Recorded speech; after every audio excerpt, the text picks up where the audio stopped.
यह है आपके सामने यूजीसी नेट 2022 का प्रश्न। अधिकार वह है जिनकी हम दूसरों से तथा दूसरे हमसे अपेक्षा करते हैं, यह किसने कहा था? A. Hobhouse, B. Laski, C. Green, D. Plato. इसका सही उत्तर क्या होगा? दोस्तों, होबाउस ने कहा था कि अधिकार यानी राइट्स वह है जिसकी हम दूसरों से अपेक्षा करते हैं और दूसरे हमसे उसकी अपेक्षा करते हैं। अधिकार क्या है? व्यक्ति का दावा, और वह इस दावे को किससे प्राप्त करता है? समाज से प्राप्त करता है। और उसे किसके द्वारा लागू किया जाता है? शासन द्वारा लागू किया जाता है।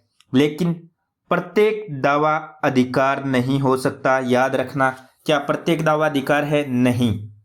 तो कौन सा दावा अधिकार कहलाता है? नैतिक दावा ही अधिकार कहलाता है।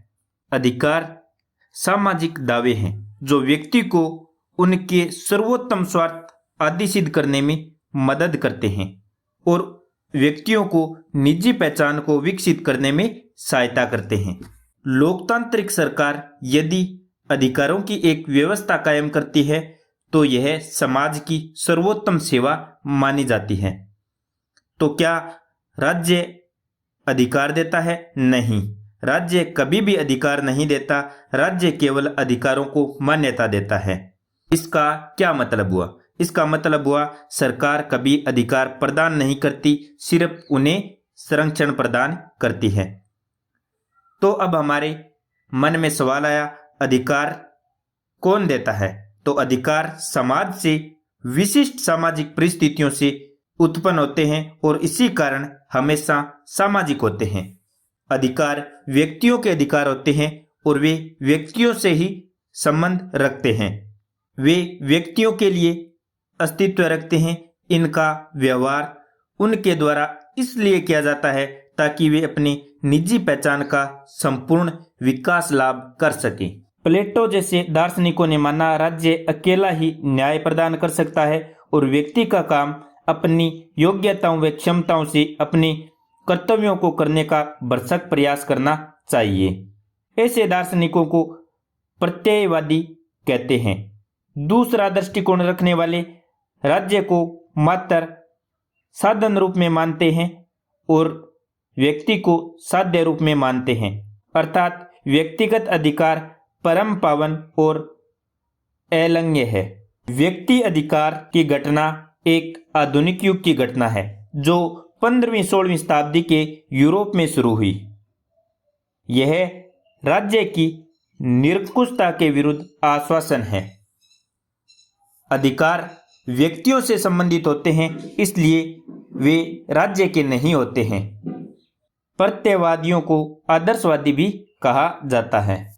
हॉलैंड ने अधिकारों के बारे में कहा था कि दूसरों के क्रम को प्रभावित करने की एक आदमी की क्षमता उसकी अपनी शक्ति से नहीं वरन समाज की शक्ति से है। विल्डे ने कहा, एक अधिकार कुछ निश्चित कार्यकलापों के व्यवहार में स्वतंत्रता हेतु एक तर्कसंगत दावा है। बोसांक ने कहा, अधिकार समाज द्वारा मान्यता प्राप्त और राज्य द्वारा लागू किया गया एक दावा है। लास्की के अनुसार अधिकार सामाजिक जीवन की वे दशाएं हैं जिनके बगैर कोई आदमी सामान्य रूप से अपनी अच्छी से अच्छी दशा में होने का प्रयास नहीं कर सकता। इन चारों को देखें तो हॉलैंड ने क्या कहा? दूसरे के कर्म को प्रभावित करने वाली एक आदमी की क्षमता क्या है? अधिकार है। और वह किसकी शक्ति है? समाज की शक्ति। विल्डे के अनुसार यह एक तर्कसंगत दावा है किसके लिए? निश्चित कार्यकलापों के व्यवहार में स्वतंत्रता हेतु। बोसांक ने क्या कहा कि समाज द्वारा मान्यता प्राप्त और राज्य द्वारा लागू किया जाने वाला दावा क्या है? अधिकार है।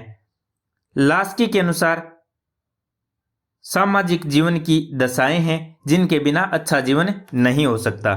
अधिकार की प्रकृति की बात करें तो अधिकार सिर्फ दावे नहीं हैं, वे दावों के रूप हैं, क्योंकि समाज से मान्यता प्राप्त हुए बिना ये अधिकार नहीं बन सकते।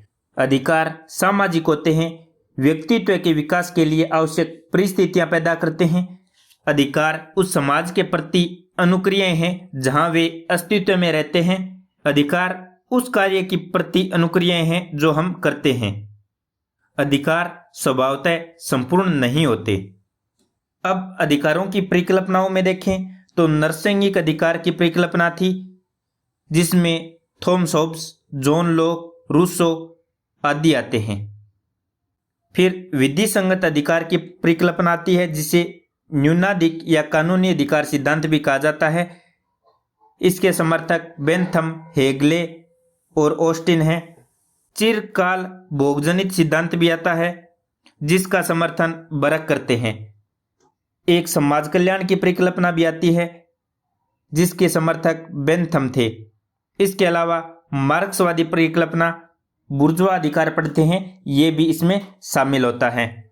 अधिकार में कौन से अधिकार आते हैं? जैसे जीवन का अधिकार, समानता का अधिकार, स्वतंत्रता का अधिकार, धर्म, विवेक, आस्था के स्वतंत्रता का अधिकार, शिक्षा का अधिकार, कुछ निश्चित आर्थिक अधिकार जैसे काम का, सामाजिक सुरक्षा का, विश्राम का, अवकाश का, कुछ राजनीतिक अधिकार जैसे वोट देना, चुनाव लड़ना, सार्वजनिक पद ग्रहण करना, राजनीतिक दल बनाना आदि शामिल हैं। उदारवादी लोकतंत्र में राजनीतिक अधिकार, फिर सामाजिक अधिकार और फिर आर्थिक अधिकार आते हैं, जबकि समाजवादी प्रणालियों में सबसे पहले आर्थिक अधिकार, फिर सामाजिक अधिकार और फिर राजनीतिक अधिकार, यानी एकदम उल्टा। 10 दिसंबर 1948 को मानवाधिकार की घोषणा की गई थी। किसके द्वारा? संयुक्त राष्ट्र महासभा के द्वारा, जिसमें 30 अनुच्छेदों में मानवाधिकार की घोषणा की गई। आशा करता हूं दोस्तों आपको अपना अधिकार का टॉपिक पूरा रिकॉल हो गया होगा। यदि कुछ भी आपको याद नहीं आ रहा है तो तुरंत ही अपने नोट्स में देखें। जय हिंद, जय भारत।